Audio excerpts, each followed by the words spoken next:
رحت المكان اللي قالب الدنيا على السوشيال ميديا وهو 6901 اللي موجود في وسط البلد ورا سينما مترو. قد ايه وسط البلد منطقه جميله جدا، مهما اتاسست في القاهره مدن كتير تفضل وسط البلد ليها الطابع الخاص بتاعها. المكان ده راحوا ناس كتير قوي، في ناس حبته وناس كرهته، فانا حبيت اروح بقى بنفسي واشوف الحكايه، ولما اشوفها ابقى احكم عليها. اول حاجه هتلاحظها هنا ان انت وانت واقف هتلاقي لوكيشنز كتير قوي عشان تتصور، بس اكتر حاجه شدتني فعلا ان كان موجود عربيه للتبرع باي لبس قديم عندك ما بقتش محتاج، وتروح تتبرع بكل سهوله، تاخد ثواب وكمان تفيد غيرك.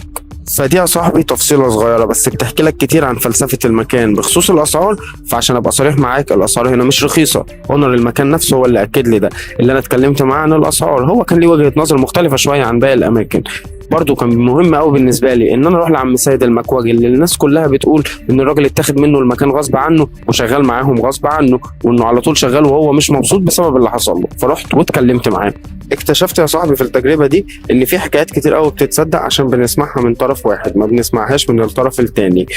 اول ما بتدخل المكان هتشوف محل السندوتشات بالاوبن كيتشن، هتاخد اكلك وتاكل على ضوء الشموع، ولو عايز تاخد الاكل وتطلع على العربيه بره تاكل برضه براحتك. المنيو كله مكتوب على الحيطه، بس اكتر حاجه شدتني هناك هي اوضه المزيكا والديكوريشن بتاعها، الجراموفون، الاسطوانات، تختار اللي تحبه وتشغله. خصوصا ان دي اول مره في حياتي كنت اسمع اغاني من الجراموفون.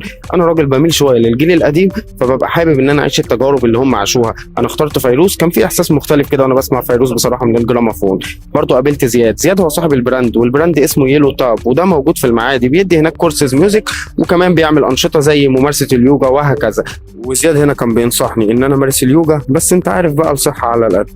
دخلت بعد كده على اوضه اللبس. انا بصراحه ما عجبنيش قوي اللبس فما اهتمتش بالاسعار، بس عجبني جدا ان هم بيصنعوا كل حاجه بنفسهم، والمجله فيها اكتر من 1000 موديل، تقدر تختار الموديل اللي انت عايزه يصممه لك وانت واقف، او لو عايز حاجه على ذوقك برضه هيعملها لك. وان هم طبعا لوكال براند فلازم ان احنا نشجعهم، وانا عموما بحب وبقدر اول الصنعه دي.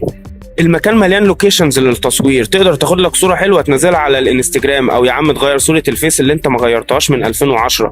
واتكلمت مع واحد من اونرز المكان وهو مروان، واتكلمنا في غلاء الاسعار. قال لي بعيدا عن جوده الخامات، بس هو عايز يساعد الناس اللي حواليه، هو عايزك تيجي تاكل عنده بس تشرب في قهوه هشام، لان من فلسفه الراجل ان هو عايز يوسع رزق الناس اللي حواليه. حتى الراجل قال لي احنا بنحاول نساعد كل جيراننا، فهو